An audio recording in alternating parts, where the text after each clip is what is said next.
Capacitors के combination में अगला क्वेश्चन हम करेंगे आज 10 नंबर। 9 नंबर तक लास्ट क्लास में करे थे। 10 नंबर पे ये एक फिगर बना हुआ है, आप देखें। टोटल मिला के यहाँ पर 4 कैपेसिटर्स लगे हुए हैं, जिनमें से 2 कैपेसिटर 100 माइक्रोफैरड के हैं और बाकी 2 कैपेसिटर 200 माइक्रोफैरड के हैं। ये पॉइंट ए है और ये पॉइंट बी है, और आपको बिंदु ए और बी के बीच ना तुल्य धारिता पता लगानी है। ठीक है, कैसे करेंगे बताइए। सबसे पहले हमको क्या करना चाहिए? देखो, सबसे पहले तो हमको एक काम करना चाहिए। ये जो ए और बी दोनों एक दूसरे की तरफ मुंह करे हैं ना, पहले इनको सीधा कर देना चाहिए। तो हमें बस ये ए को पकड़ के इधर सीधा कर दो और बी को पकड़ के ऐसा घुमा के सीधा कर दो। तो जब बी को सीधा करोगे तो यहाँ से घूमेगा, यहाँ से घूमेगा और ये इधर सीधा हो जाएगा। कर दें इसी में, ठीक है। ये यहाँ से हट जाएगा ऐसा, और ये इधर होके ऐसा आ जाएगा। यहाँ पर ये बिंदु हो जाएगा बी, और ये 100 माइक्रोफैरड जो यहाँ पे लगा है ये यहाँ पे आ जाएगा। अब इसको हम यहाँ से हटा देते हैं। देखो ऐसा हो जाए कि नहीं हो जाएगा। तार थोड़ी लंबी हो गई, हमने थोड़ी छोटी बना दी है क्योंकि जगह नहीं थी। थोड़ा और हम इधर से अगर फिगर बनाते तो वो जगह मिल जाती है हमको। चलिए, आप समझदार हैं, इतना तो समझ ही सकते हैं कि वो जो 100 माइक्रोफैरड यहाँ नीचे दिख रहा था, अब वो 100 माइक्रोफैरड यहाँ आपको दिखता है। अब क्या करना चाहिए बताइए। सबसे पहले ये 200 और ये 200 माइक्रोफैरड, ये दोनों कौन से क्रम में हैं? इसका दूसरी प्लेट इसकी पहली प्लेट से कनेक्ट है। अब देखो तो ये कौन से क्रम में हो गए? तो पहले इन दोनों को श्रेणी क्रम में सॉल्व करना है। तो यहाँ हम लिख देते हैं चित्र में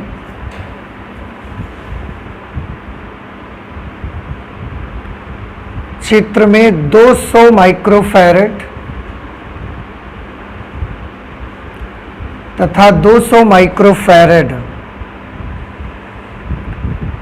धारिता वाले संधारित्र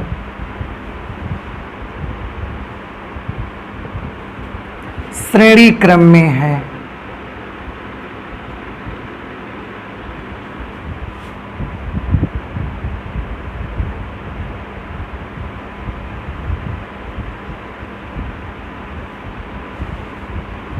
यदि इनकी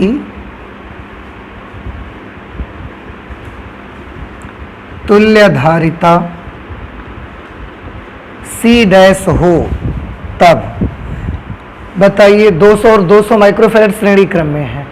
तुल्य धारिता हमने C' मानी है। कौन सा फॉर्मूला लगाएंगे आप? C1 into C2 upon C1 plus C2। Very good. तो C1 और C2 दोनों की जगह पे क्या लिखना है आपको? 200।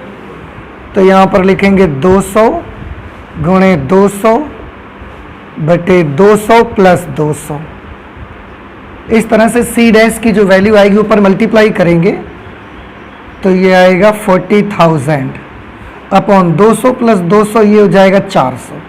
2 जीरो से 2 जीरो कट गए, 4 से 400 कैंसिल कर देंगे अगर हम, तो C' की वैल्यू आ जाएगी 100 माइक्रोफैरड। तो इन दोनों का मिला के 100 माइक्रोफैरड बन गया। तो हम क्या करेंगे, इन दोनों को यहाँ से हटा देंगे और इनकी जगह पर हम कितना माइक्रोफैरड का कैपेसिटर लगा सकते हैं? 100 माइक्रोफैरड का। अब देखिए फिगर किस तरीके का बन जाएगा। अब ये फिगर कुछ इस तरीके का बन जाएगा। ये दोनों हटा दिए हमने और यहाँ पर पॉइंट ए आ गया। ये जो कि पहले यहाँ लगा हुआ था 100 माइक्रोफैरड था, ये भी 100 माइक्रोफैरड था। इन दोनों का कॉम्बिनेशन भी अब 100 माइक्रोफैरड आ गया है। अब फिगर इस तरीके का बनेगा नया जो मिलेगा आपको। इसमें देखिए, इसमें क्या करना चाहिए अब हमको बताइए। इसमें ये 100 माइक्रोफैरड और ये 100 माइक्रोफैरड, पहले इन दोनों को सॉल्व करना चाहिए। दोनों कौन से क्रम में है? समांतर क्रम में। तो यहां लिख देंगे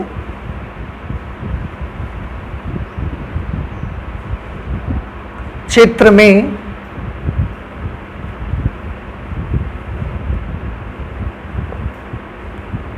दाईं ओर के, दाईं ओर मतलब इधर साइड के, ये 100 और 100 चित्र में दाईं ओर के 100 माइक्रोफैरड तथा 100 माइक्रोफैरड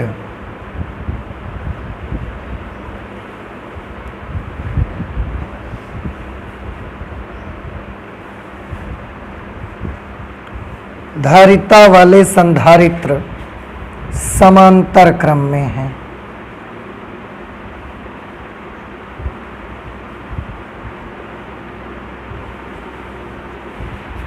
यदि इनकी तुल्य धारिता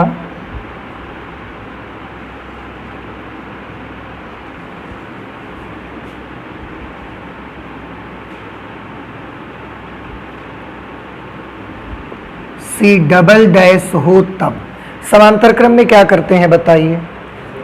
डायरेक्ट जोड़ देना है, तो हम करेंगे C डबल डैश बराबर किसको किसको 100 और 100 को, तो 100 plus 100 then C double dash will be 200 microfarad.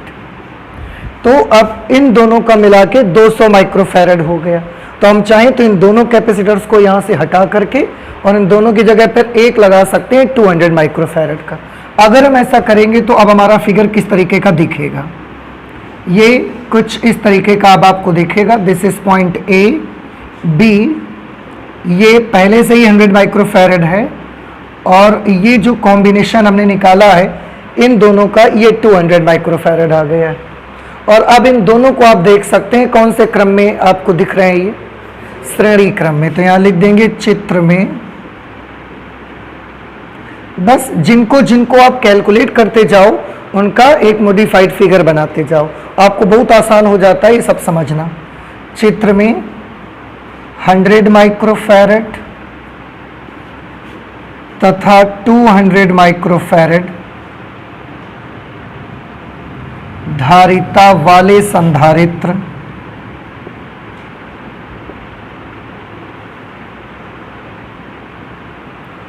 श्रेणी क्रम में हैं।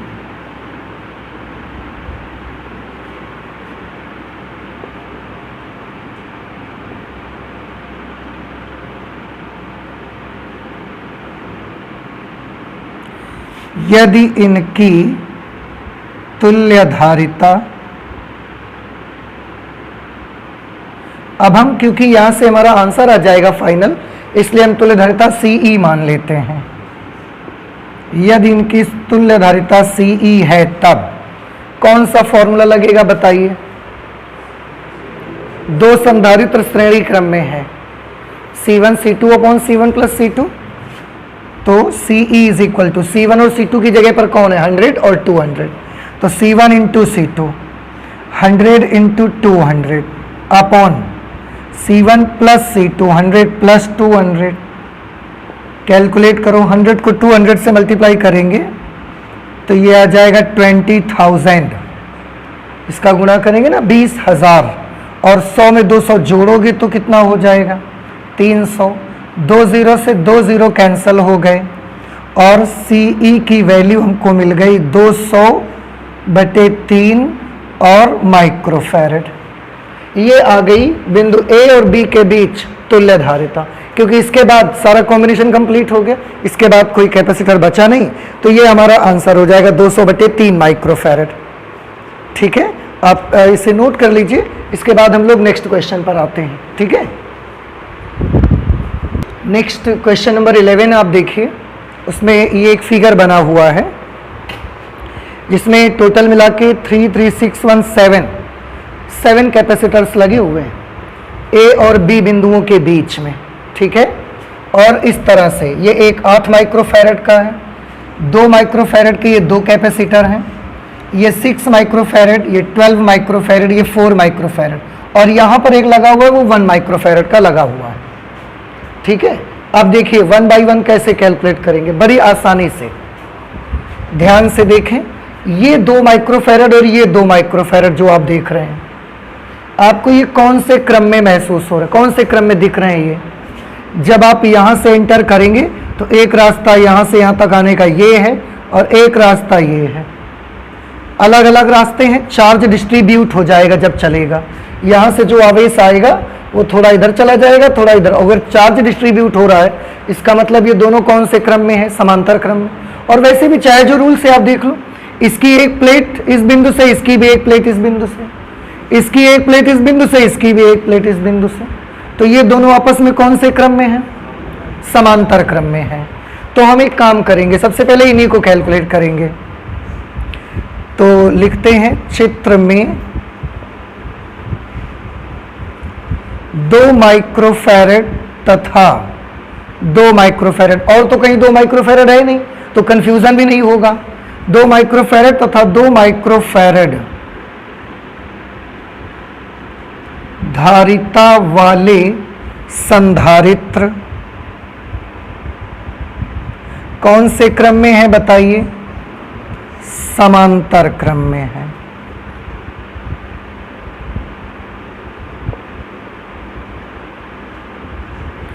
यदि इनकी तुल्य धारिता, कुछ तो लेनी पड़ेगी, यदि इनकी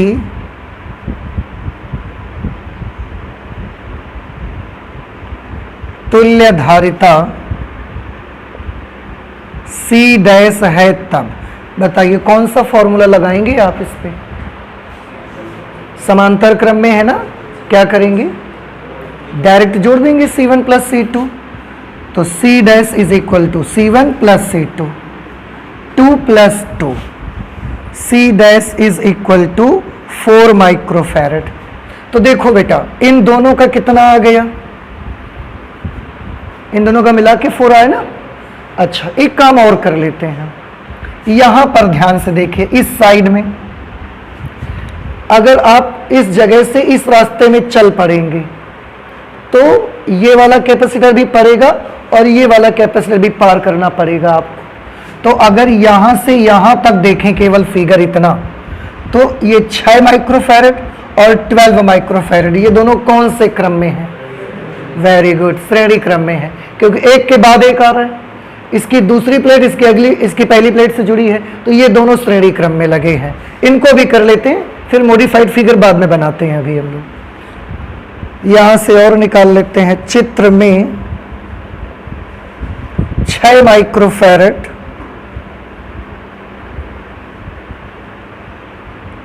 तथा 12 माइक्रोफैरड, ये वाला 6 और ये वाला 12 माइक्रोफैरड। चित्र में 6 माइक्रोफैरड तथा 12 माइक्रोफैरड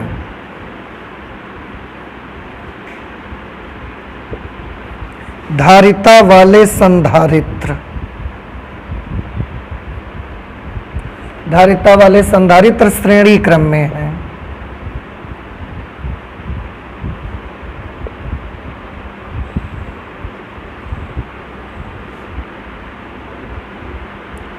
यदि इनकी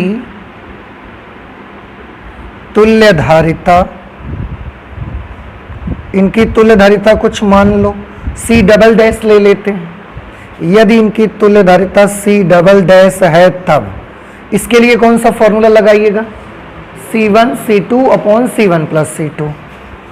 तब C डबल डैश बराबर C1 इंटू C2, तो 6 into 12 upon C1 plus C2, मतलब 6 प्लस 12।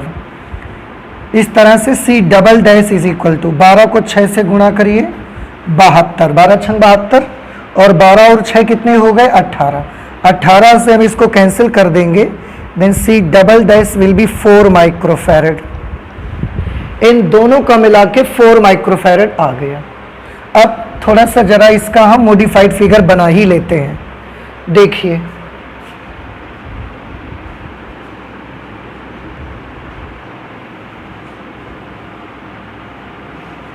यहां पर ये B है और इस जगह पर A है। इस जगह पर ये 8 माइक्रोफैरड लगा हुआ है। ध्यान से देखो बेटा, इन दोनों का मिला के कितना आया हुआ है? 4 माइक्रोफैरड। तो उसको हम यहीं पर 1 लगा देते हैं। ठीक है, इन दोनों को हटा दिया, इनकी जगह पर वो 1 लगा दिया। और कितनी धारिता का है ये? 4 माइक्रोफैरड। ऐसा ही इधर आगे बढ़ेंगे तो ये कैपेसिटर तो 1 माइक्रोफैरड का लगा रहेगा। आगे पहुंचे तो ये 6 और 12 दोनों हटेंगे और इन 6 और 12 की जगह, दोनों की जगह पर कितने का लग जाएगा? 4 माइक्रोफैरड का लग जाएगा। और यहां पर जो 4 माइक्रोफैरड लगा है, तो ये तो पहले से भी लगा हुआ है, ये 4 माइक्रोफैरड आ गया। अब फिगर कुछ इस तरीके से मॉडिफाई हो जाएगा। बताइए इतना समझ आया कि नहीं आया आपको अभी तक? ठीक है, अब क्या करना है आप बताएं। देखो यहां पर 8 और 4 को कौन से क्रम में है? वेरी गुड, श्रेणी क्रम में। यहां ये 4 और 4 कौन से क्रम में? समांतर क्रम में। तो इनका भी सॉल्व कर लो, इनका भी सॉल्व कर लो, फिर इसके बाद एक मॉडिफाइड फिगर बनाएंगे। तो यहां लिखेंगे चित्र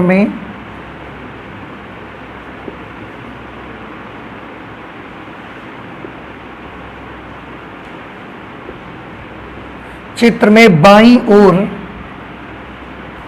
8 माइक्रोफैरड तथा 4 माइक्रोफैरड, बाईं ओर जो ये 8 और 4 माइक्रोफैरड देख रहे हैं,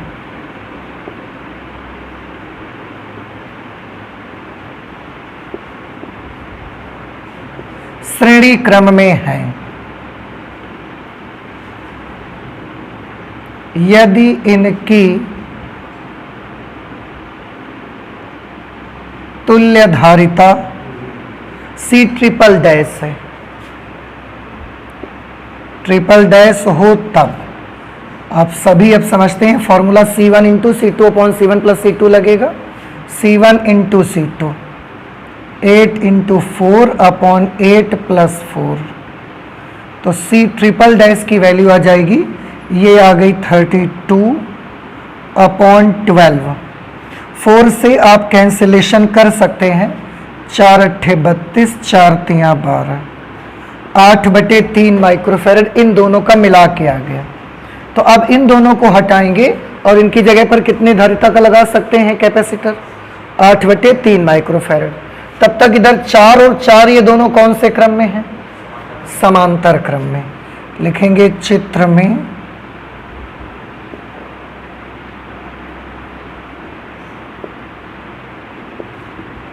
चित्र में दाईं ओर 4 माइक्रोफैरड तथा 4 माइक्रोफैरड धारिता वाले संधारित्र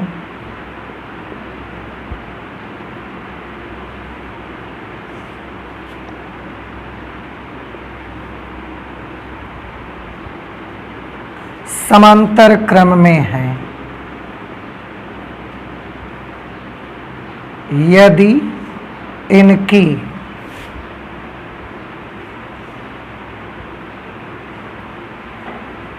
तुल्य धारिता, इनकी तुल्य धारिता कितनी होगी? तुल्य धारिता कुछ मान लो C4 डैश है, तब अगर इनकी तुल्य धारिता C4 डैश है तो कौन सा सूत्र लगेगा? C4 dash is equal to 4 प्लस 4, डायरेक्ट ऐड हो जाएगा। तो C4 dash is equal to 8 microfarad. ठीक, अब इन दोनों का निकाल दिया हमने, तो इन दोनों का मिला के टोटल अगर हटाना चाहें तो इसको हटा दें, लेकिन इसकी जगह पर आपको 8 माइक्रोफैरड लगाना पड़ेगा। इस बार मॉडिफाइड फिगर किस तरीके का बनेगा? इस बार मॉडिफाइड फिगर जो आपका बनेगा उसमें आप देखिए,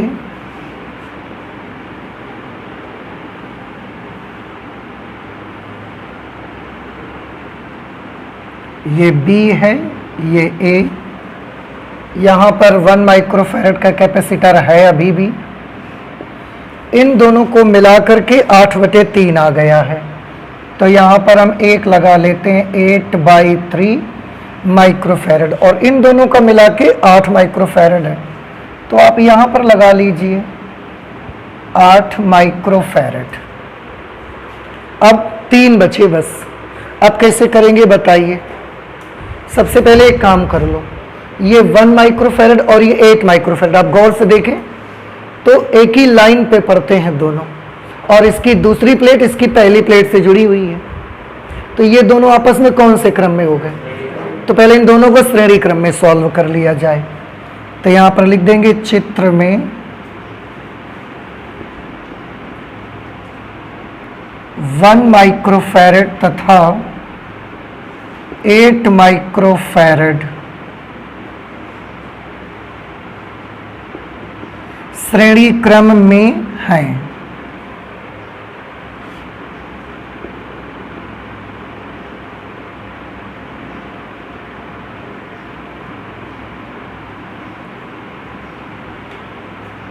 यदि इनकी तुल्य धारिता, अब तो बहुत डैसेज हुए जा रहे हैं, C5 मान लेते हैं, यदि इनकी तुल्य धारिता C5 है तब, ठीक है, क्या करेंगे बताइए? सूत्र लगेगा श्रेणी क्रम के लिए C1 C2 upon C1 plus C2, तो 1 इंटू 8 अपॉन 1 प्लस 8। इस तरह से C5 की वैल्यू आ जाएगी 8 1 जार 8 अपॉन 9 माइक्रोफैरड। अब इन दोनों का मिला के ये 8 अपॉन 9 आ गया। अब अगर आप देखें तो अब ये जो फिगर आपका रह जाएगा वो इस तरीके का रह जाएगा। इन दोनों का मिला के हमने निकाल लिया हुआ है 8/9 और ये 8/3 है, तो यहाँ पर ये 8 अपॉन 3 माइक्रोफैरड लगाए और इन दोनों का मिला के ये आ चुका है 8 अपॉन 9 माइक्रोफैरड। अब इनको कैलकुलेट करना। अब ये कौन से क्रम में लग रहे हैं आपको? देखो, ए से अगर बी तक जाना है तो या तो आप इस रास्ते से जा सकते हो या तो आप इस रास्ते से जा सकते हो। आवेश बट रहा है इसलिए ये कौन से क्रम में है? समांतर क्रम में। तो यहां लिख देंगे चित्र में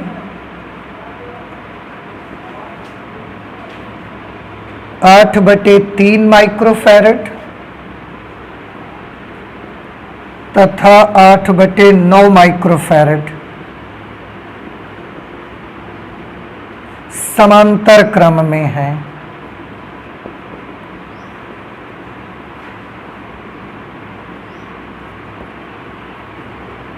यदि इनकी तुल्य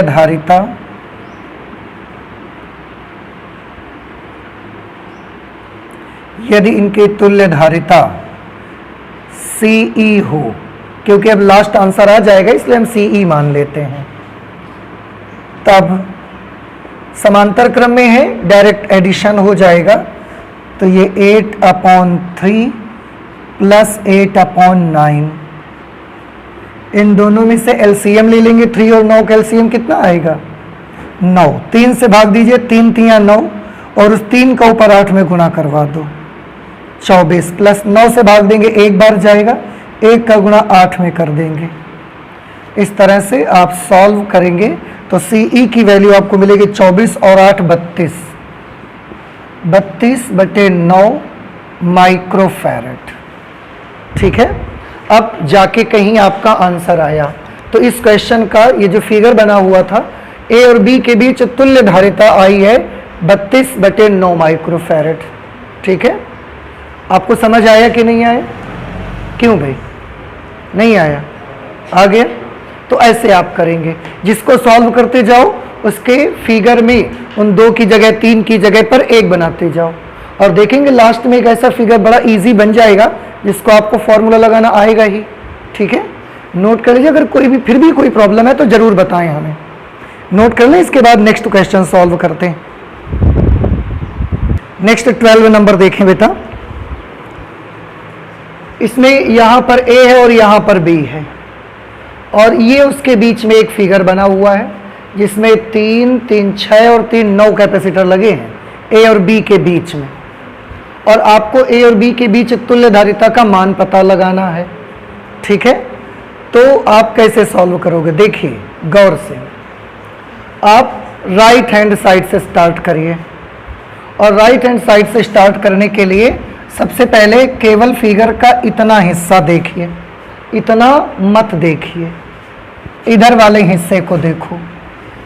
आप सोचो ये एक जंक्शन है, एक जंक्शन ये है। अगर इस जंक्शन से आप यहां से जैसे चार्ज आ रहा है तो चार्ज को यहां बटेगा, थोड़ा सा इधर चला जाएगा इस रास्ते पर, थोड़ा इस रास्ते पर आ जाएगा। चार्ज यहां पर बटा, थोड़ा इस मार्ग पे गया और थोड़ा सा इस रास्ते पर आया, इसलिए इधर वाला रास्ता और इधर वाला रास्ता ये दोनों कौन से क्रम में होंगे? समांतर क्रम में। तो इधर वाला पूरा ये रास्ता और इधर ये 2 माइक्रोफैरेड, ये दोनों आपस में कौन से क्रम में होंगे? समांतर क्रम में। इनका थोड़ा सा जरा जिक्र करिए, देखिए ध्यान से। जब आप यहां से और यहां आना चाहोगे ना, तो इस कैपेसिटर को भी पार करना पड़ेगा, इसको भी पार करना पड़ेगा और इसको भी पार करना पड़ेगा, तब आप उस बिंदु पर पहुंच पाएंगे। तो इस बिंदु से इस बिंदु तक आने के हमारे पास 2 रास्ते हैं, एक ये रास्ता और एक ये रास्ता। तो ये वाला रास्ता और ये वाला रास्ता आपस में समांतर क्रम में। लेकिन अगर आप एक बार इस रास्ते पर प्रवेश कर जाएंगे तो इसे और इसे पार किए बगैर आप यहां नहीं जा सकते। इसका मतलब क्या हुआ कि अगर इस रास्ते में प्रवेश करेंगे तो आपको इन तीनों कैपेसिटर्स को आपस में पार करना ही पड़ेगा। और इसीलिए ये तीनों कौन से क्रम में रहेंगे? श्रेणी क्रम में रहेंगे। बस थोड़ा सा ऐसा बनाया गया है, इसी को अगर सीधा कर दिया जाए तो एक ही लाइन में आ जाएंगे कि नहीं आ जाएंगे। और ऐसे भी देख सकते हैं कि इसकी जो दूसरी प्लेट है वो इसकी पहली प्लेट से जुड़ा है, फिर इसकी दूसरी प्लेट इसके पहली प्लेट से जुड़ा है। तो ये कनेक्शन सीरीज कनेक्शन होता है। तो सबसे पहले मुझे करना ये है कि ये 3 माइक्रोफैरेड 3 माइक्रोफैरेड 3 माइक्रोफैरेड ये तीनों कौन से क्रम में है? श्रेणी क्रम में है तीनों। पहले इन्हीं को कैलकुलेट करना है हमको, ठीक है। तो यहां लिख देंगे चित्र में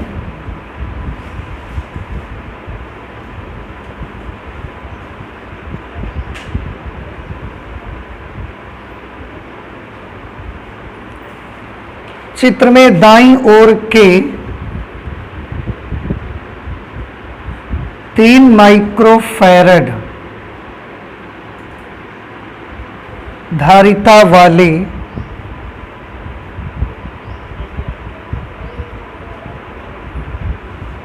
तीनों कैपेसिटर्स, ये वाला और ये वाला श्रेणी क्रम में है।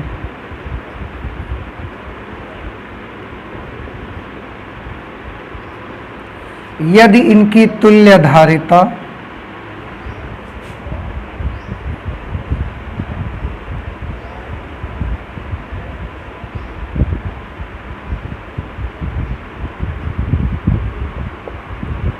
C डैश हो, तब बताइए कौन सा फॉर्मूला लगाएंगे आप इस पे?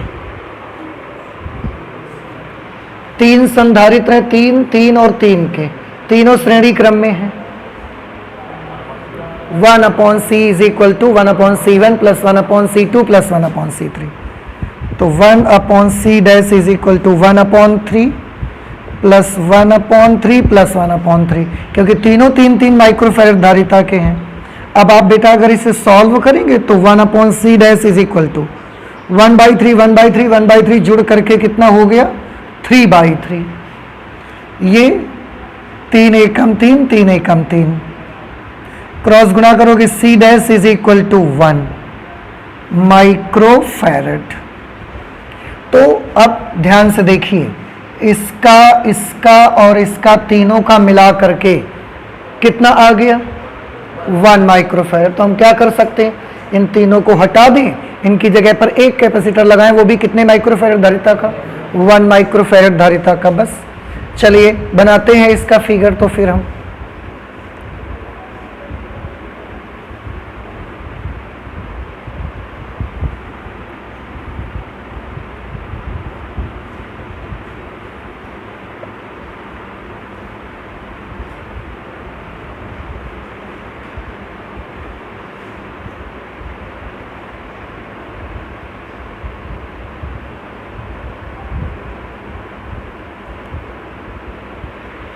ये देखिए इस तरीके का फिगर अब मिलेगा, जिसमें ये तीनों हट चुके हैं और इनकी जगह पर केवल एक आया है, और वो 1 माइक्रोफैरेड धारिता का। ये 2 माइक्रोफैरेड कैपेसिटर, ये 3 माइक्रोफैरेड है, ये 3 माइक्रोफैरेड है, ये 2 माइक्रोफैरेड है, ये 3 है और ये भी 3 है। देखिए ठीक है कि नहीं, सही है। इन तीनों को हटा के इनकी जगह पर 1 माइक्रोफैरेड आ गया, फिर 2 3 3 2 3 3 अभी बने हुए। अब क्या करना चाहिए? फिर फिगर में ध्यान से देखो, दाईं ओर इस चित्र में भी देखो कि ये 2 माइक्रोफैरेड और ये 1 माइक्रोफैरेड कौन से क्रम में है। ठीक है, अब इनको पहले सॉल्व करेंगे।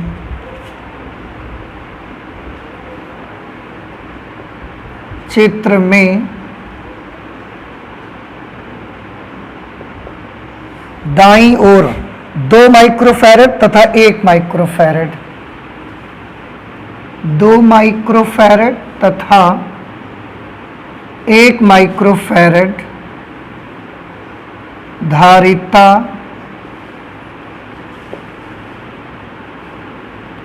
वाले संधारित्र समांतर क्रम में हैं।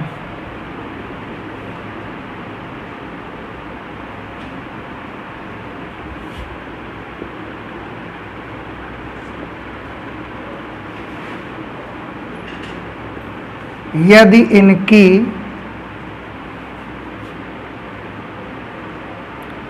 तुल्य धारिता C डबल डैश है, तब समांतर क्रम में होने पर तो डायरेक्ट ऐड कर दिए जाएंगे। तो C double dash is equal to 2 + 1। इस तरह से C डबल डैश की वैल्यू आ जाएगी 3 माइक्रोफैरड। तो इन दोनों का मिला के 3 माइक्रोफैरड आ गया।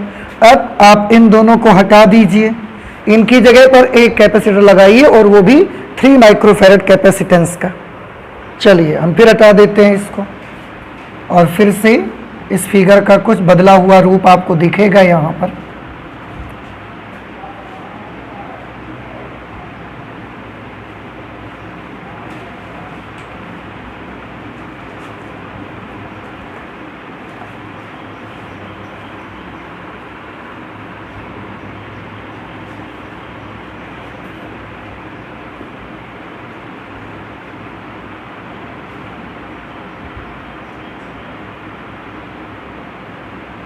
ऐसा हो जाएगा। देखिए ये वाला हिस्सा पूरा हट के इसकी जगह पर 3 माइक्रोफैरड का वो लगा दिया हमने।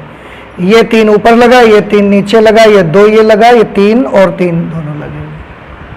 अब फिर से वही देखो, जब आपने इतना किया अब आपको फिर याद आ गया होगा कि अगर यहाँ से और यहाँ तक के बीच में हम देखेंगे तो फिर से ये 3 3 3 3 वाले कौन से क्रम में आ गए, फिर से श्रेणी क्रम में आ गए। ठीक है, और देखिए ये श्रेणी क्रम में, और फिर ये 2 वाला कौन से क्रम में होगा, उसके समांतर में। फिर ये तीनों कौन से क्रम में आ जाएंगे, श्रेणी में। चलिए लिखते हैं,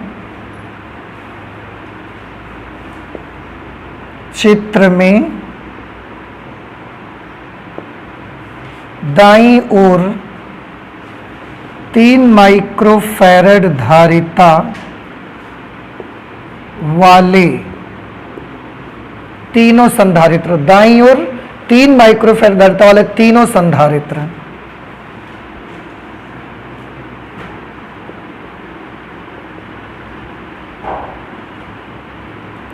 तीनों संधारित्र श्रेणी क्रम में हैं।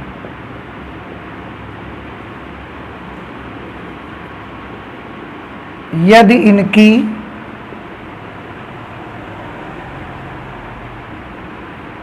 इनकी तुल्य धारिता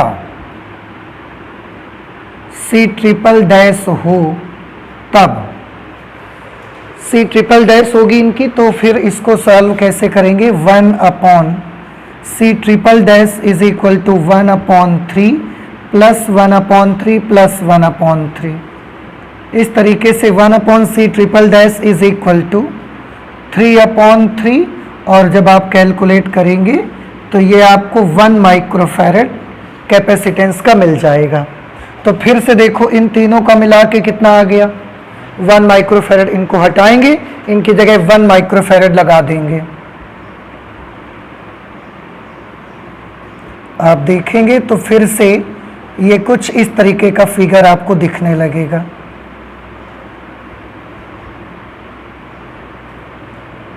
ये 3 माइक्रोफैरड का, ये भी 3 माइक्रोफैरड का, ये 2 माइक्रोफैरड और ये 1 माइक्रोफैरड। इन तीनों का हटा के 1 लगा दिया ना यहाँ पर, ये 2 का उसके सामने, ये 3 3 आजू बाजू में लगे रहेंगे। अब क्या करना है बताइए, फिर से इस 2 माइक्रोफैरड और इस 1 माइक्रोफैरड को कौन से क्रम में करना है, समांतर क्रम में। तो यहाँ लिखेंगे चित्र में दाईं ओर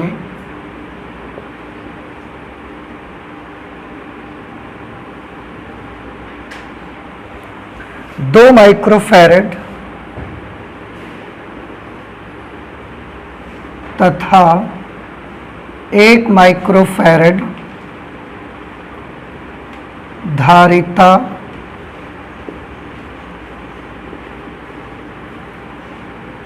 वाले संधारित्र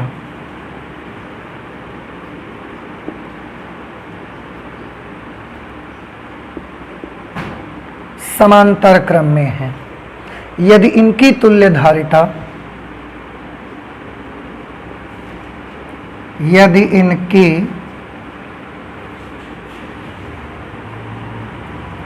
तुल्य धारिता C4 है तब ट्रिपल डैश के बाद हमने C4 मान लिया सीधे, अब बहुत डैश लगाने पड़ेंगे इसलिए नहीं कर रहे हैं। और समांतर क्रम में है तो डायरेक्ट जोड़ा ही जाएगा 2 और 1 को, तो 2 + 1 कर देंगे तो C4 हो जाएगा 3 माइक्रोफैरड। मतलब इन दोनों को मिला देंगे तो 3 माइक्रोफैरड आ गया। अब फिगर जो आपका बचेगा यहाँ पर A है, ये B है, यहाँ पर भी मैंने नहीं बनाया है तो हम बना देते हैं। ठीक है, चलिए अब इसका मॉडिफाइड फिगर बनेगा तो किस तरीके का बनेगा।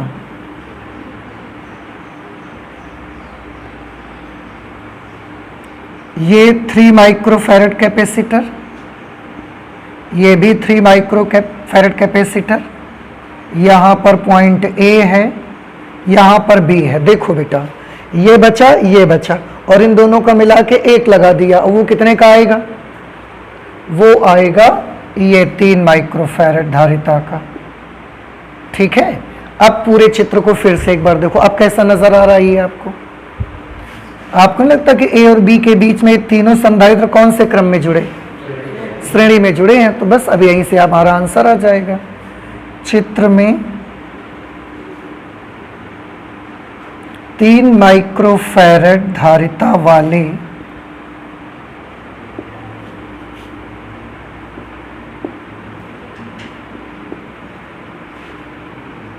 तीनों संधारित्र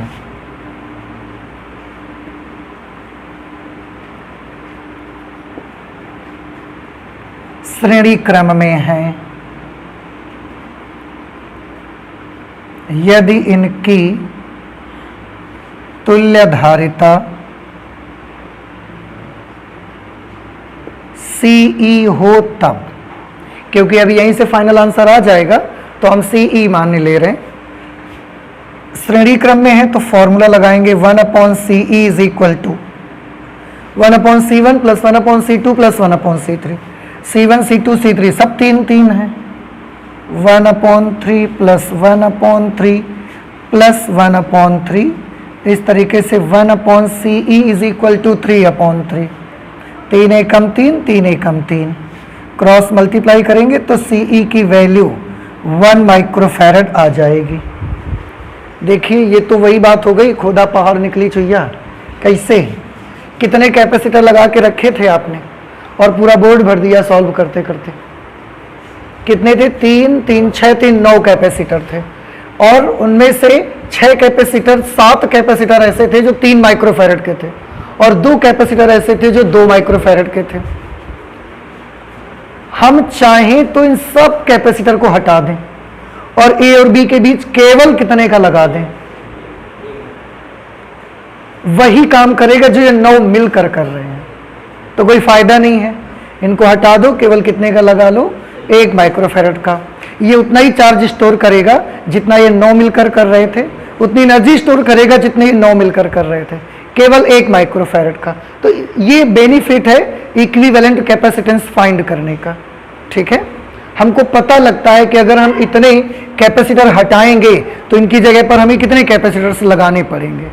ठीक है, चलिए आप इसे प्लीज नोट कर लें, इसके बाद और आगे के क्वेश्चन में आते हैं। नेक्स्ट है 13th नंबर क्वेश्चन, देख सकते हैं आप। इसका फिगर इस तरीके का बना हुआ है, और प्लीज आप याद करें ऐसा फिगर का जिक्र भी हम आपको कर चुके हैं। क्या हुआ था बताइए, जब इस ऐसा फिगर बनाया था तो क्या बताया था मैंने आपको। ये सब समांतर क्रम में लगे हुए हैं। कितने हैं यहाँ पर? 5, पांचों समांतर क्रम में हैं। आपको याद ही नहीं है, ये 5 लगे हैं। और मैंने बोला था अगर ये वाला कैपेसिटर और ये ना होता, सीधे कंडक्टर केवल लगे होते, तो ये तीनों समांतर में थे। लेकिन यहाँ और इस लाइन में भी एक एक कैपेसिटर लगने की वजह से इनसे बनता है एक व्हीटस्टोन ब्रिज। याद करिए, आपने लिखा हुआ है। चलिए पन्ने पलट के देखिए जल्दी से। शुरुआत में बताया गया है आपको, पहले तीनों श्रेणी में लगाए, फिर हमने जब ये कंडक्टर लगा दिए तो समांतर में हो गए तीनों, और इनमें भी एक एक कैपेसिटर लगा दिया तो इनसे बन गया एक व्हीटस्टोन ब्रिज, व्हीटस्टोन सेतु। मिल गया सबको? ठीक है, तो ये व्हीटस्टोन ब्रिज बन गया। इसमें से इस पॉइंट को हम मान लेते हैं C और इस पॉइंट को हम मान लेते हैं D। नहीं भी मिला होगा तो आप देखिए, आपको याद आ जाएगा जब मैं ये बनाऊंगा।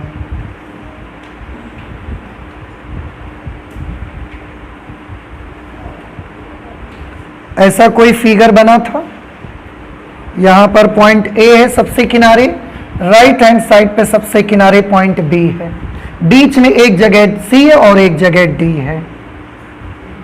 ठीक है, अब देखो, ध्यान से देखना, A और C के बीच कौन सा कैपेसिटर है? 2 माइक्रोफैरड। कहां लगाया जाए इसे फिगर में? A और C के बीच में, यहां पर लगा दिया जाए 2 माइक्रोफैरड। ठीक है, C और D के बीच में कितने का लगा है? हाँ, तो C और D यहां लगाना पड़ेगा आपको। C और D के बीच में एक 5 माइक्रोफैरड। फिर D और B के बीच में 6 माइक्रोफैरड। कहां है D और B? ये है D और B। इसके बीच में जो कैपेसिटर लगेगा वो 6 माइक्रोफैरड धारिता का होगा। फिर देखो, ये A से एक कनेक्शन दिया गया और D के बीच में, तो A और D के बीच कितने का लगा है? 2 माइक्रोफैरड। A और D के बीच में ये 2 माइक्रोफैरड धारिता का कैपेसिटर। इधर भी एक कनेक्शन C से उठा करके B पर दिया गया है, तो C और B के बीच में कितने का है? 6 माइक्रोफैरड। सारे कैपेसिटर लग गए और ये एक व्हीटस्टोन ब्रिज बन गया। उसके बाद क्या करना है? उसके बाद सबसे पहले चेक करना है कि ये जो व्हीटस्टोन ब्रिज है ये संतुलित है या नहीं है। कैसे चेक करते हैं उसको? इसके लिए काम कर देते हैं बेटा, इसे हम मान लेते हैं C1, इसे C2, इसे C3 और इसे C4। संतुलन चेक करने के लिए C1/C2 का मान C3/C4 के मान के बराबर होना चाहिए। याद आ रहा है कुछ आपको? तो यहां सबसे पहले आप C1/C2 की वैल्यू निकालिए। C1 की वैल्यू कितनी है? 2। C2 कितना है? 6। सॉल्व किया तो कितना आ गया? 1/3। और C3/C4 भी निकालो अब। C3/C4, C3 की वैल्यू है 2, C4 है 6, इट इज अगेन 1/3। तो हम क्या देख रहे हैं? हम देख रहे हैं इसलिए C1/C2 is equal to C3/C4, C1/C2 is equal to C3/C4। बराबर है ना दोनों? देखो दोनों के मान 1/3 1/3 है, क्योंकि ये बराबर हैं इसलिए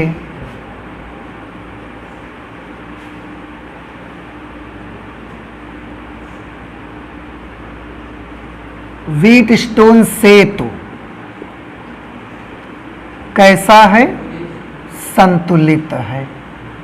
ठीक है, अब अगर ये व्हीटस्टोन सेतु संतुलित है तो हमने A और B के बीच तुल्य धारिता का एक फॉर्मूला आपको बताया था। एक चीज तो ये बताई कि अगर व्हीटस्टोन ब्रिज बैलेंस्ड हो तो आप समझ लेना कि इस रास्ते पर कोई भी चार्ज नहीं जाएगा। ये कनेक्शन है भी अगर सर्किट में तो ये बेकार है, क्योंकि इस रास्ते पर कोई चार्ज जाएगा नहीं, तो इसका कोई इंटरफेयर ही नहीं बचा सर्किट में। तो भाई लगा भी है लेकिन उस रास्ते पर कोई कभी जाता ही नहीं है चार्ज, तो उसका कोई इंटरफियर नहीं है सर्किट में, तो आप इसको मान लो कि ये लगा ही नहीं है। अब आपके पास दो तरीके हैं, या तो इन दोनों को कौन से क्रम में सॉल्व करो, श्रेणी, फिर इन दोनों को कौन से क्रम में सॉल्व करो, श्रेणी, फिर जो इधर का दोनों का है वो आपस में समांतर में। या तो ये तरीका लगाओ, या तो एक सीधा सीधा फॉर्मूला हमने आपको बताया था उससे आप कैलकुलेट कर सकते हो। क्या फॉर्मूला बताया था? इसलिए ए व बी के बीच, ए व बी के बीच तुल्य धारिता, ए और बी के बीच तुल्य धारिता सीई। याद है किसी को फॉर्मूला? नहीं याद है? याद है, चलिए अच्छा चेक करिए, मुझे याद है कि नहीं याद है। C1 into C2 C3 plus C4, C3 into C4 C1 plus C2 upon C1 plus C2 into C3 plus C4, यही लिखा था ना आपने? अच्छा चलिए वैल्यूज लिख देते हैं।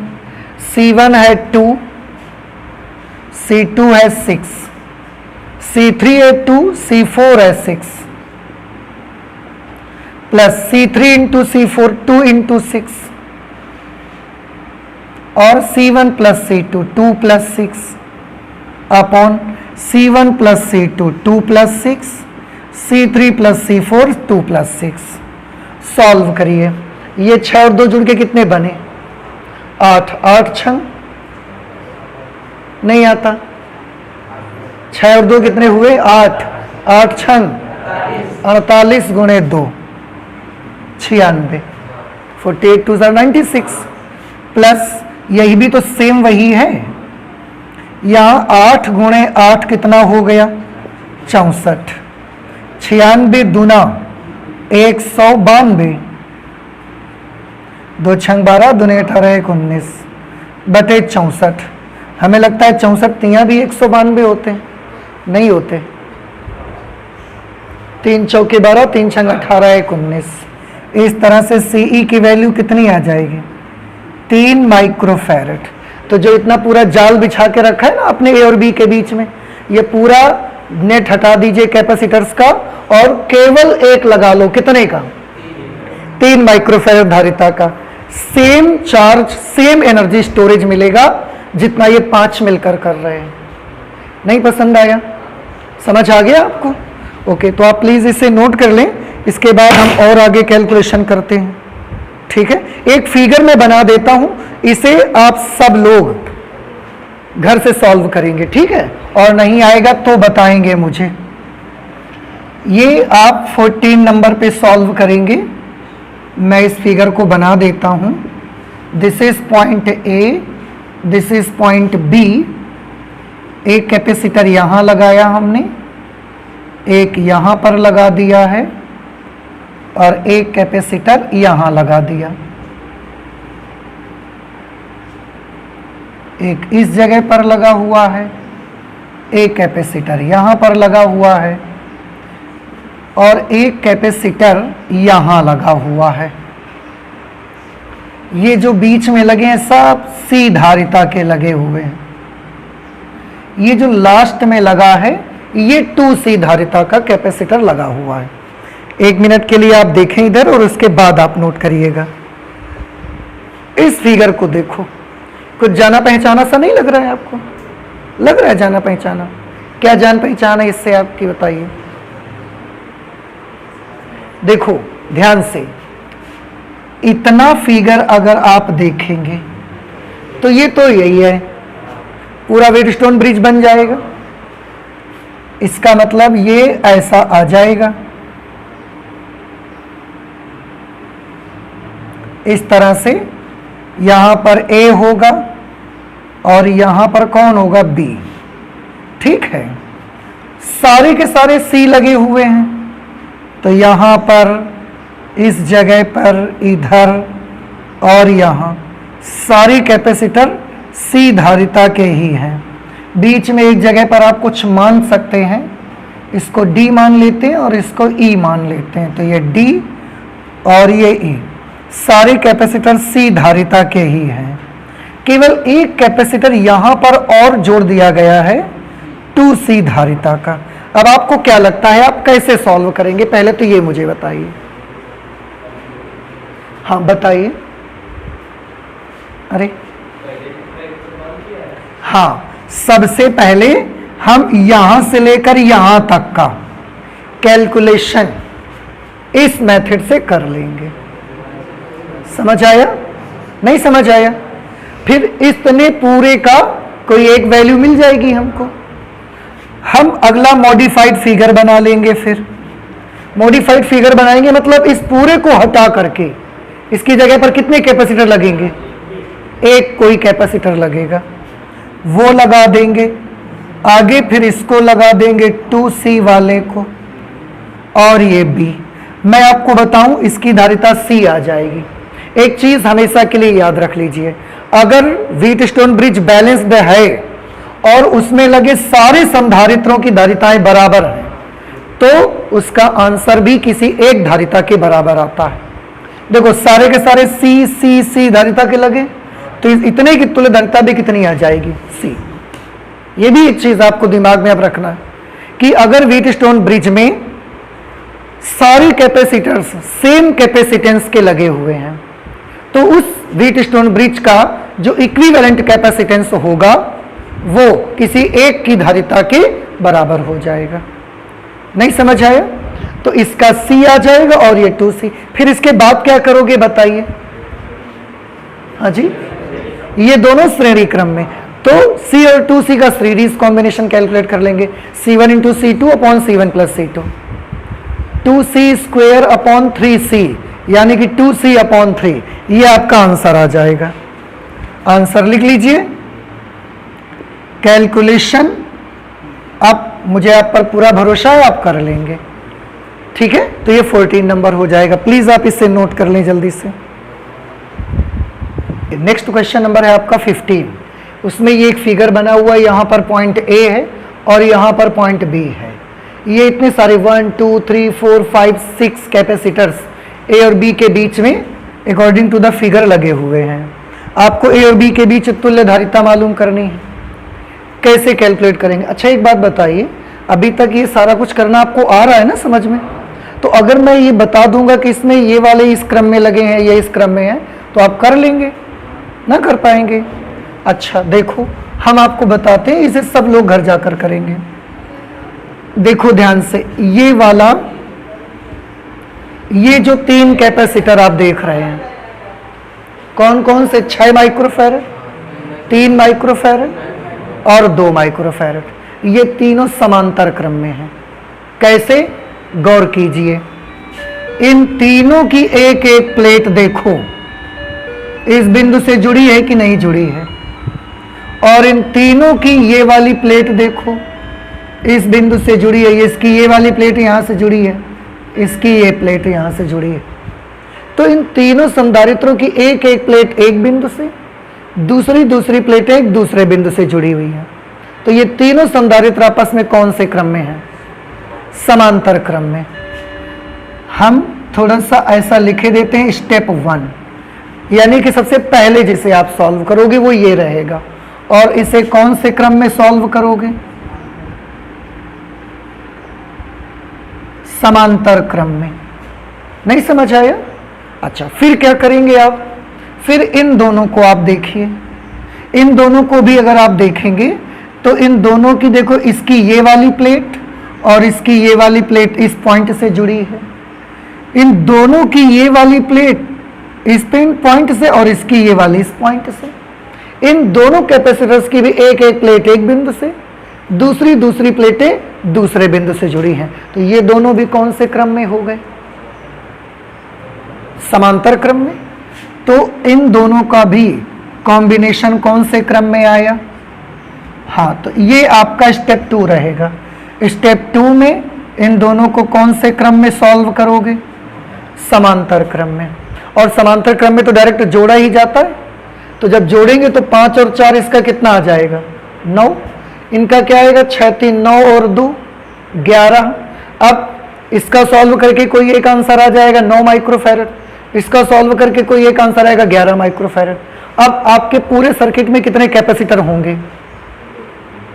2, 3, एक ये होगा, एक इसका वाला होगा, एक इसके कॉम्बिनेशन का होगा। तुरंत इसके बाद मॉडिफाइड फिगर बनाएंगे। मॉडिफाइड फिगर में कैसे बनेगा? ये यहां पर लगा है कितने का? 8 माइक्रोफैरड का। उसके बाद इनका कॉम्बिनेशन आ जाएगा। इनका कॉम्बिनेशन कितने माइक्रोफैरड का आया? 11 माइक्रोफैरड। उसके बाद इन दोनों का कॉम्बिनेशन आ जाएगा। ये कितने का आया? 9 माइक्रोफैरड का। और उसके बाद ये बिंदु बी आ गया। और देखिए कितना इजी हो गया अब ये। और ये अब तीनों कौन से क्रम में हैं? सॉल्व कर लेंगे। लेकिन आपको हमने जल्दी से कर दिया है, आपको केवल बताया है, सॉल्व नहीं किया है, आपको करना है। बताइए सबसे पहले कहां से स्टार्ट करेंगे? पहले उसको सॉल्व करेंगे, इसलिए स्टेप 1 स्टेप 2 हमने लिख दिया है। कैसे लिखेंगे? लिखावट क्या होगी? चित्र में 6 माइक्रोफैरड, 3 माइक्रोफैरड और 2 माइक्रोफैरड धारिता वाले तीनों संधारित्र समांतर क्रम में हैं। यदि इनकी तुल्य धारिता C डैश हो तब C डैश बराबर 6 + 3 + 2, C dash is equal to 11 microfarad. छोड़ दिया वहीं से। उसके बाद क्या लिखेंगे? चित्र में 5 माइक्रोफैरड और 4 माइक्रोफैरड धारिता वाले संधारित्र समांतर क्रम में है। यदि इनकी तुल्य धारिता C डबल डैश है तब सूत्र बताओ। C double dash is equal to 5 + 4, ठीक है। इसी C double dash is equal to 9। उसके बाद मॉडिफाइड फिगर बन जाएगा। और इसके बाद अब आप सब जानते हो कि करना क्या है। आपको जानते हो कि नहीं जानते हो? पक्का? तो नोट कर लीजिए जल्दी से आप इसे। इसके बाद हम आगे के क्वेश्चन पर आते हैं। इसका आंसर हम आपको बता देते हैं। 792/259 792/259 माइक्रोफैरड, ये इसका आंसर आएगा। ठीक है, नोट कर लें जल्दी से। 16th नंबर क्वेश्चन देख लेते हैं। इसमें ये फिगर बना हुआ है, देखिए थोड़ा सा कॉम्प्लेक्स फिगर लग रहा है आपको देखने में। ये पॉइंट ए है और ये पॉइंट बी है। ए और बी के बीच में ये पूरा कनेक्शन है, जिसमें इस लाइन पे केवल एक संधारित्र लगा है 1 माइक्रोफैरड का। ये दूसरी लाइन है जिसमें 1 और 1 माइक्रोफैरड के 2 संधारित्र लगे हुए हैं। तीसरी लाइन में 4 लगे हुए हैं, सब 1-1 माइक्रोफैरड धारिता के। यहाँ जितने भी कैपेसिटर लगे हैं सब 1 माइक्रोफैरड कैपेसिटेंस के हैं। ठीक है, और ए और बी के बीच में देखो इस वाली लाइन पे कितने संधारित्र लगे हैं? 8। पहली वाली लाइन में 1, फिर 2, फिर 4, फिर 8। आपको नहीं लग रहा लगातार दुगने होते जा रहे हैं? 1 के बाद 2 आ गए, 2 का दुगुना 4 आ गए, 4 का 2 गुना 8 आ गए। तो बता सकते हैं अगली लाइन पे कितने लगे होंगे? 16। उससे अगली लाइन पे कितने लगे होंगे? 32। इस तरीके से ये कैपेसिटर से यहां पर लगाए गए हैं। और बोला जा रहा है ए और बी के बीच तुल्य धारिता ज्ञात करें। और यहां पर भी देखो डैश डैश लगा हुआ है। इसका मतलब है अभी अगली लाइन भी है और यहां पर बहुत सारी लाइंस हैं। कहने को हम बोल सकते हैं यहां कितनी लाइंस हैं? इन्फिनिटी लाइंस हैं।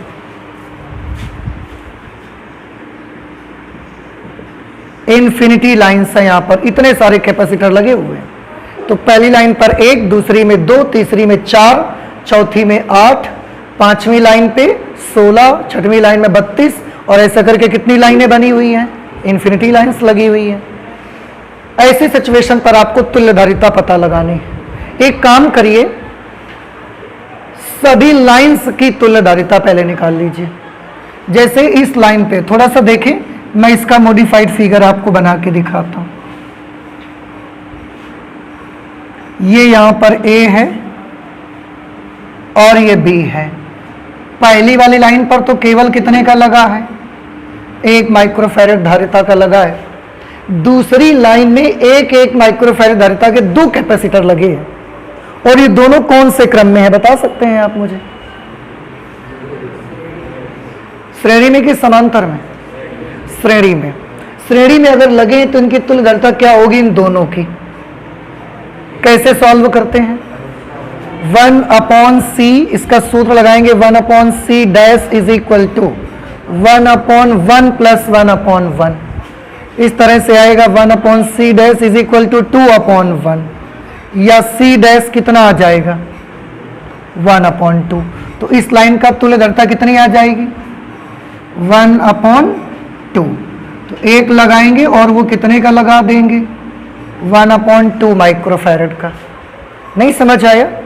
ऐसे ये जो चौथी लाइन है इसका अगर ये इसमें कौन सी श्रेणी किस क्रम में लगे हुए हैं? यदि सब श्रेणी क्रम में, इनका अगर निकालने जाओगे तो क्या निकालेंगे 1/c double dash is equal to 1/1 plus 1/1 plus 1/1 plus 1/1 करेंगे ऐसे ही। अब आप समझदार हैं तो c डबल डैश की वैल्यू कितनी आ जाएगी 1/5। 1 2 3 4 कैपेसिटर है ना, तो 1/4 आ जाएगी। तो अगर हम इन चारों को हटाना चाहें तो हटा सकते हैं, और कितनी धारिता का लगा देंगे 1/4 माइक्रोफैरड का। समझ आ रहा है आपको? अब आप भी समझ गए हैं कि 1 है तो 1, 2 लगे थे तो 1/2, 4 लगे हैं तो 1/4, अगली लाइन में 8 लगे हुए हैं। Very good. तो अगली लाइन में जो तुल्य धारिता आएगी कितनी आएगी 1/8 माइक्रोफैरड। नेक्स्ट लाइन का 1/16 माइक्रोफैरड, क्योंकि अगले लाइन पे 1/16 लगेंगे। और ऐसे करते करते कितने लगेंगे, ऐसा करते करते इन्फिनिटी लाइंस लगेंगी यहां। तो समझ आया? अच्छा, अब हमने इससे इसको बना लिया। ये समझ तो आ गया ना करना आपको कैसे आया? अच्छा ठीक है। अब ये सब कौन से क्रम में है? सब आप समांतर क्रम में है। ए से बी तक जाने के लिए सबको पार करने की आवश्यकता नहीं है, किसी भी एक को पार करेंगे ए से बी तक पहुंच जाएंगे। तो ये सब समांतर क्रम में लिखेंगे। चित्र में सभी संधारित्र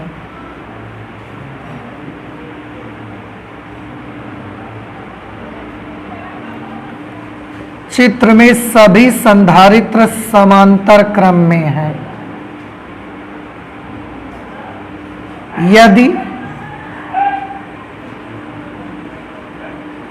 यदि इनकी तुल्य धारिता CE हो तब। समांतर क्रम के लिए क्या तरकीब होती है आपकी, बताइए क्या फॉर्मूला होगा? डायरेक्ट जोड़ना पड़ेगा। तो 1 plus 1/2 plus 1/4 plus 1/8 plus 1/16 dot dot कितने पदों तक, इन्फिनिटी पदों तक सबको जोड़ना है। अब अगर आपने क्लास 11th में मैथमेटिक्स ली थी तो थोड़ा सा याद करें, गुणोत्तर श्रेणी पढ़ी है आपने? जीपी गुणोत्तर श्रेणी थोड़ा थोड़ा तो पढ़ा ही होगा। तो ये गुणोत्तर श्रेणी बन रही है, आप चेक कर लो। इसका भाग इसमें दो 1/2, इसमें इसका भाग दो 1/2, किसी भी एक पद से अगले पद में भाग दोगे 1/2 आ रहा है। ठीक है, गुणोत्तर श्रेणी बन गई। और कितने पदों तक है? अनंत पदों तक। और उसका करना क्या है आपको? जोड़। तो गुणोत्तर श्रेणी के अनंत पदों का योग क्या होता है? सूत्र याद है किसी को? A/1 - R। अगर कोई गुणोत्तर श्रेणी है जो कि अनंत पदों तक है, AR square AR³ up to infinity, तो इसका फॉर्मूला होता है SA/1 - R। S इंफिनिटी, इसको S इंफिनिटी से लिखा जाता है प्रथम पद बटे 1 - सार्वनुपात। वही चीज यहां बन गई है। तो इसका योग निकालना है अनंत पदों तक। डायरेक्ट तो हम नहीं जोड़ सकते, लेकिन हम ये गुणोत्तर श्रेणी का सूत्र लगा के बना सकते हैं। तो A की जगह पर कौन है? प्रथम पद कितना है? 1 - R। सार्वनुपात कितना है? सार्वनुपात कैसे निकालते हैं? किसी भी पद से अगले वाले पद को भाग दे दीजिए। तो 1 का भाग जब 1/2 में देंगे तो बेटा 1/2 ही तो आएगा। बस अब इसे आपको कैलकुलेट कर लेना है। 1/1 - 1/2 करोगे तो 1/2, 1 में आधा माइनस करोगे तो आधा ही तो बचेगा, और ये नंबर पलट जाएगा। तो CE इज इक्वल टू कितना हो जाएगा? ये हो जाएगा 2 माइक्रोफैरड। इस तरीके से पूरा ए और बी के बीच का कॉम्बिनेशन इक्विवेलेंट कैपेसिटेंस कितना मिला आपको? 2 माइक्रोफैरड। हमने निकाल तो दिया, आपको समझ आया कि नहीं आया? आ गया समझ में? पहले इनका मॉडिफाई फिगर बनाया हमने और उसके बाद तुल्यधारिता के लिए सारे समांतर क्रम में है जोड़ दिया। अब जोड़ने के लिए हमने एक टेक्निक यूज कर ली जो गुणोत्तर श्रेणी से आती है। ऐसे हम नहीं जोड़ पा रहे थे तो हमने अनंत गुणोत्तर श्रेणी के योग का सूत्र लगा दिया और उससे हमने सॉल्व करके 2 माइक्रोफैरड आंसर निकाल लिया। आप नोट कर लीजिए जल्दी से इसे। एक और क्वेश्चन लगाएंगे बस। ओके, नेक्स्ट क्वेश्चन बेटा देखें, क्वेश्चन नंबर 17। एक ये फिगर बना हुआ है, इसमें भी ए और बी के बीच इस तरह से कैपेसिटर्स लगे हैं। यहां पर ये जितने भी कैपेसिटर हैं सभी संधारित्र 1 माइक्रोफैरड धारिता के हैं। देखिए सब के सब 1 माइक्रोफैरड धारिता के। मैंने उनके बगल में लिखा नहीं है पर यहां लिख दिया है हमने, ठीक है। और देखो ये 1 लाइन, 2 लाइन, तीसरी लाइन, ऐसी कितनी लाइन्स हैं यहां पर? n भुजाएं, एक भुजा, दूसरी भुजा, तीसरी भुजा। और इनमें लगे कैसे हैं कैपेसिटर? देखो पहली भुजा में 1 कैपेसिटर, दूसरी भुजा में इस तरीके से 2 कैपेसिटर, तीसरी भुजा में इस तरह से 3 कैपेसिटर लगे हुए। समझ आ गई बात आपको? अब आप ध्यान से देखिए, इस लाइन का तो 1 माइक्रोफैरड ये बना रहेगा। इस लाइन में ये दोनों कौन से क्रम में हैं? दूसरी जो भुजा है ये 2 कैपेसिटर है, कौन से क्रम में है? समांतर क्रम में। अगर समांतर क्रम में है तो इनका तुल्यधारिता कैसे निकाली जाए? दोनों को जोड़ दिया जाए तो 1 और 1 जुड़ के कितने हो जाएंगे? तो इन दोनों की तुल्यधारिता मिला के कितनी हो जाएगी? 2 माइक्रोफैरड। इस तरीके से ये वाले तीनों भी तो बेटा समांतर क्रम में है, तो इसकी भी 1 1 1, अगर इनकी तुल्यधारिता निकाली जाए तो कितनी आएगी? 3 माइक्रोफैरड आ जाएगी, क्योंकि ये तीनों समांतर क्रम में। अब अगर हम इसका एक परिवर्तित रूप में यहां पर बनाऊं तो इसमें कितनी धारिता का संधारित्र लगा हुआ है? 1 माइक्रोफैरड धारिता। जो दूसरी लाइन बनेगी उसमें कितने संधारित्र हमको लगाने पड़ेंगे? 4 लगाने पड़ेंगे। कितने कितने के? अरे इन दोनों की तुल्य धारिता निकाली है तो कितने आए हैं? तो आप 1 कैपेसिटर लगाइए और कितनी धारिता का? 2 माइक्रोफैरड धारिता का। कहां दिमाग है भाई? यहां पर ये कितने लगे हैं? इनकी तुल्य धारिता कितनी आई? तो हमको तीसरी भुजा में कितने लगाने पड़ेंगे? कितने संधारित्र लगाने पड़ेंगे? 1 लगाना पड़ेगा। कितनी धारिता का? 3 माइक्रोफैरड धारिता का संधारित्र। ऐसे ही अगली लाइन अगर होती तो 1 संधारित्र लगाना पड़ता, कितनी धारिता का? 4 माइक्रोफैरड धारिता का। और यहां पर टोटल कितनी भुजाएं हैं? n भुजाएं हैं a और b के बीच में। और अब ये सब कौन से क्रम में है बताओ? सब समांतर क्रम में है। तो यहां लिखेंगे चित्र में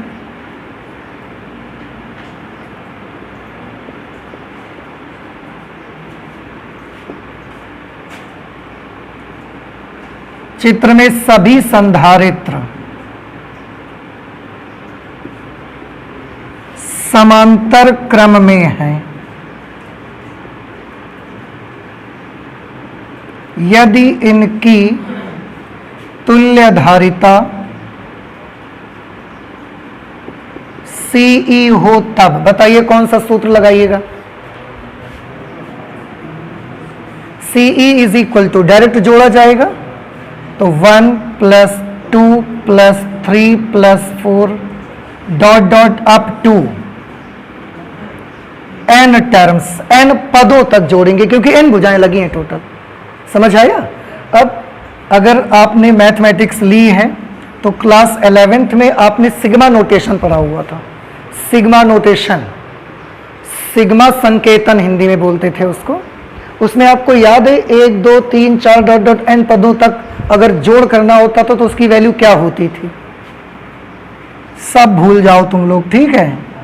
सिग्मा n इसको रिप्रेजेंट करते थे और सिग्मा n की वैल्यू होती है n + 1/2। तो जो तुल्य धारिता आएगी वो इतने माइक्रोफैरड आ जाएगी, n+1/2 माइक्रोफैरड। प्रथम, इसको बोला करते थे प्रथम n प्राकृतिक संख्याओं का योग, और प्रथम n प्राकृतिक संख्याओं के योग को सिग्मा n से रिप्रेजेंट करते हैं, और इसकी वैल्यू होती है n+1/2 माइक्रोफैरड। ठीक है, इस तरीके से हमने ये क्वेश्चन कर लिया 17 नंबर। समझ आया कि नहीं आया आपको? आ गया? तो आज हमने ये क्वेश्चंस जो भी किए, इसके बाद अब हम इसके क्वेश्चंस ज़्यादा नहीं सॉल्व करेंगे। अब आप चाहें तो अपनी बुक्स से प्रैक्टिस कर सकते हैं और क्वेश्चंस लगाने की। नेक्स्ट क्लास में जब हम लोग मिलेंगे ना फिजिक्स में, तो हम लोग करंट इलेक्ट्रिसिटी के चैप्टर को स्टार्ट करेंगे। ओके, तो आज फिजिक्स में इतना ही रखते हैं, चलते हैं, मिलते हैं नेक्स्ट क्लास पे। Thank you.